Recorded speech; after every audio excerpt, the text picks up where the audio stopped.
Have you ever wondered what happens when you flush the magic handle after doing your business in the toilet every day?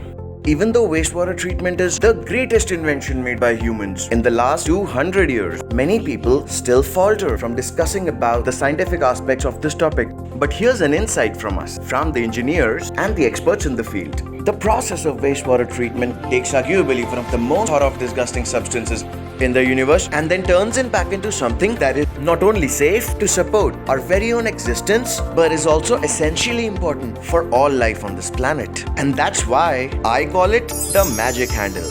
From health and environment point of view, there can be significant health risks if untreated wastewater reaches the community as a drinking water source. Therefore, it is very important to separate the deadly microorganisms, harmful contamination from the sewage, following which the water can be discharged into the river system and all unwanted harmful waste separate from water can be disposed of safely.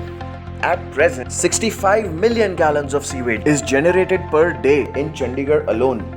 If this is left untreated, then the amount of waste around us would be sufficient to fill Sukhna Lake with pure sewage in less than a year. And I'm only talking about one city, that is Chandigarh. And now let's have a look at the working process of a sewage treatment plant. Step 1. The bar screen chamber. Also known as pre-treatment, the first step is to remove large solid waste from the sewage so that it can be disposed of.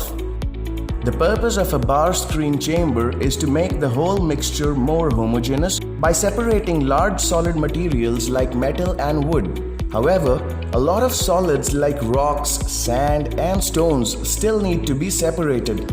And that brings us to the next step in pre-treatment, called the grit chamber. Step 2. The grit chamber. Wastewater now flows into the grit chamber at a velocity that is manually adjusted, allowing these particles to settle down. This step is needed because sand particles cannot be removed using chemicals and they could potentially clog or destroy forms later on in the process. Step 3. Primary clarifiers. Following the grit chambers, the sewage will move on to the primary treatment process, which starts with a large basin called a primary clarifier. In general, primary clarifiers function on the principle of settling velocity, which basically is the speed at which a particle settles.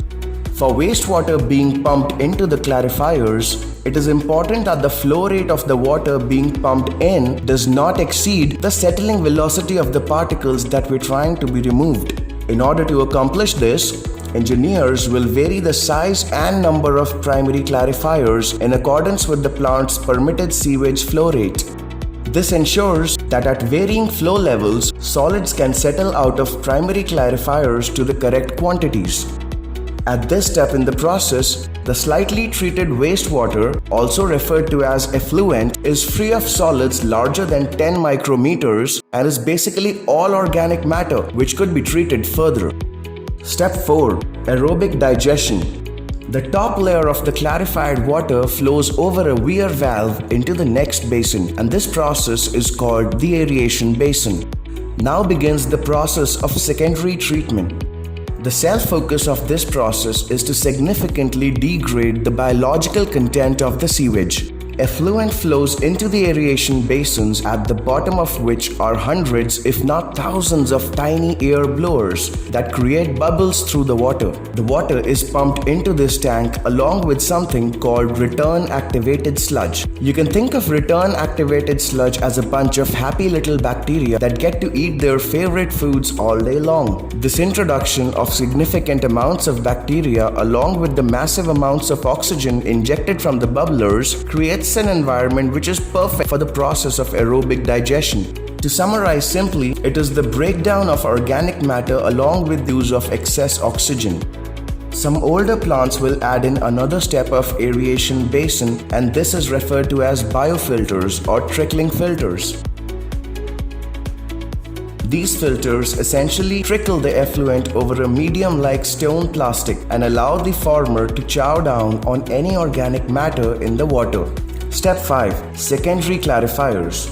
Following aeration basins, the effluent along with much of the sludge is pumped into a secondary filter or clarifier where some of the sludge is removed and pumped back into the aeration chamber as the return activated sludge.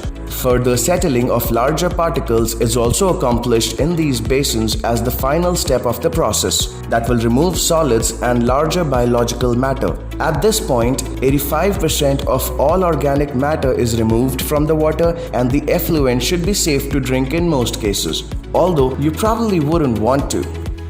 So I hope this video gave you a fair idea to what happens to the waste we as humans generate on a daily basis. We at Paryavaran are committed for a greener tomorrow, and we endeavour to use our world-class resources to deliver solutions with regards to wastewater treatment, solid waste management, air pollution control devices, and offer other environment-friendly products and services. With over 15 years of strong presence and a team of talented individuals, Paryavaran is the preferred choice if you're looking for high performance, cost-effective, and environment-friendly solutions. Do connect with us on our mission to achieve a greener tomorrow.